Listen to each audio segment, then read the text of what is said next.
Anxiety, stress, mental ह्याच्यासाठी योगा कितपत उपयोगी आहे आणि योगाने कसं त्याला टॅकल करता येतं? आता जर या प्रश्नाचं उत्तर द्यायचं म्हटलं तर योगशास्त्र जे आहे हे आपलं मानसशास्त्रच आहे. आपलं संस्कृतीने घडून दिलं एक मानसशास्त्रच म्हणतील आपलं योगशास्त्र. याच्यात जर तुम्ही मेंटल स्ट्रेंथ म्हणणार किंवा अजून कोणता एक शब्द वापरला तुम्ही एन्झायटी. तर ह्या ज्या गोष्टी आहेत ना आपल्या मनानेच बनवलेल्या गोष्टी आहेत. जसं आपण ओव्हर थिंकिंग म्हणतो त्या गोष्टी काय माहिती जास्त तुमच्या मनामध्ये करण्यासाठी काही कामच नाही आहे.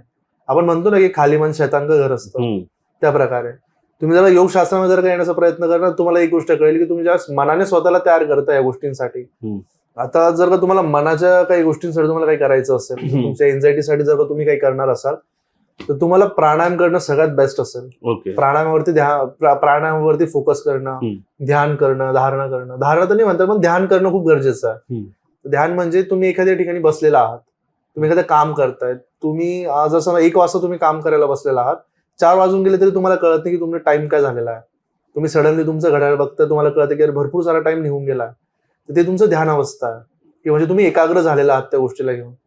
टाइमशी डिस्कनेक्ट झालंय. टाइमशी डिस्कनेक्ट झालं आणि स्वतःमध्ये मग्न झालेला आहात. तुम्ही बघितलं खूप जण मंदिरात बसल्यानंतर 1-2 तास बसून राहतात नंतर त्यांना वाटतं की 15 मिनिटं झाले आपण बसलेलो होतो.